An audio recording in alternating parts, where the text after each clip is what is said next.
साईं, ये दुख क्या है? दुख सीमा है, दुख बंधन है, दुख गुलामी है गुरुदेव। और आनंद? आनंद, आनंद सीमाओं का टूट जाना है। आनंद स्वतंत्रता है,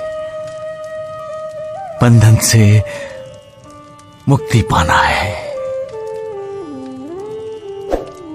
पूर्ण आनंद ही पूर्ण मुक्ति की अवस्था है। मोक्ष और पूर्ण आनंद में कोई अंतर नहीं है गुरुदेव। जो पूर्ण आनंद को उपलब्ध है वो मुक्त है, और जो मुक्त है वो पूर्ण आनंद को उपलब्ध है।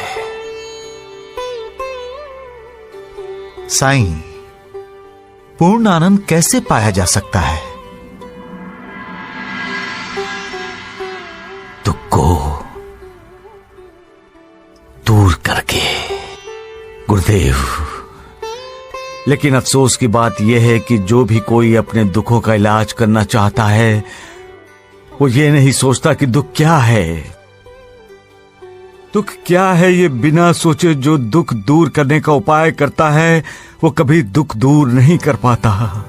ऐसा क्यों? क्योंकि मूल कारण समूल नष्ट नहीं होता।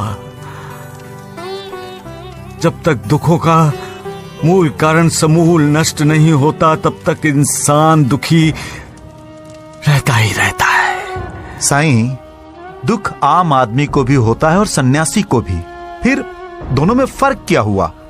गुरुदेव, मनुष्य के जीवन में बहुत दुख है और मनुष्य अपने एक एक दुख को दूर करने की कोशिश में लगा रहता है। जो एक एक दुख को दूर करने में लगा रहता है वो आम आदमी है। और सन्यासी? जो सब दुखों के मूल कारण को समूल नष्ट करने में लगा रहता है वो सन्यासी है। वाह साईं वाह, बहुत अच्छी बात कही तुमने। कोई मिसाल दे सकते हो? गुरुदेव, ये उस समय की बात है जब अलग अलग राज्य होते थे, अलग अलग राजा होते थे। एक राजा दूसरे राज्य पर आक्रमण करके विजय प्राप्त करके अपने राज्य की तरफ लौट रहा था। उसने अपने अमात्य से कहा, अमात्य, हम इस राज्य के सभी साधु सन्यासियों को अपने राज्य में ले जाना चाहेंगे ताकि साधु सन्यासियों को देखकर हमें अपनी इस विजय की याद आती रहे। अमात्य ने यह नहीं कहा वो साधु सन्यासी है, वो राजा का हुक्म क्यों मानेगा? अमात्य ने यही कहा गुरुदेव। और राजा ने म्यान से अपनी तलवार निकालकर कहा, मौत का हुक्म तो मानेगा। राजा को खबर मिली कि पहाड़ की चोटी पर एक साधु ध्यान लगाकर बैठा है। राजा अपने अमात्य, अपने सेनापति और कुछ सैनिकों के साथ साधु के पास पहुंचा। साधु ने ध्यान समाप्त करके आंखें खोली तो सामने नंगी तलवार दिखाई दी। साधु ने हैरान होकर देखा तो सामने राजा अपने काफिले के साथ खड़ा था और राजा ने उसकी गर्दन पर तलवार रखी थी। साधु डर गया होगा? नहीं गुरुदेव, उसने राजा से पूछा, क्या यही तुम्हारी संस्कृति है? राजा ने कहा, मैं तुम्हें अपने राज्य में ले जाने आया हूं, चुपचाप चलो नहीं तो तुम्हारी दो टुकड़े कर दूंगा। तो फिर साधु ने क्या कहा? साधु ने कहा, कर दो टुकड़े, मैं भी तो साक्षी होना चाहती हूं जिसके तुम टुकड़े करना चाहते हो। राजा ने कहा, मैं तुम्हारे टुकड़े करने की बात कर रहा हूं। साधु ने कहा, जिसे तुम मैं कह रहे हो वो मैं नहीं हूं।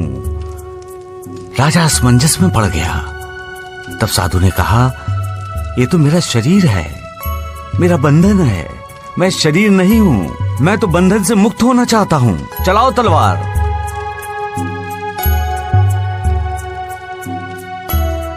जब तक हम अपने आप को शरीर समझते रहेंगे तब तक दुखी होते रहेंगे, क्योंकि सारे दुखों का मूल, सारे दुखों की जड़ ये शरीर है। हम समझते हैं कि शरीर हमारी पहचान है, परंतु हमारी पहचान है हमारी आत्मा, जो हमारे शरीर के अंदर है गुरुदेव।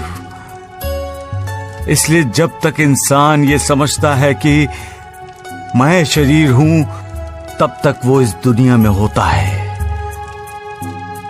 जब इंसान को साक्षात्कार हो जाता है कि वो शरीर नहीं है, तब वो मोक्ष के रास्ते पर चल पड़ता है।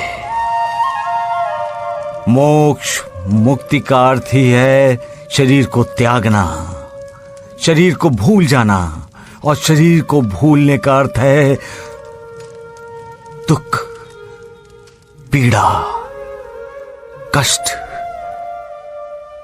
इनको झेलना। सबका मालिक एक।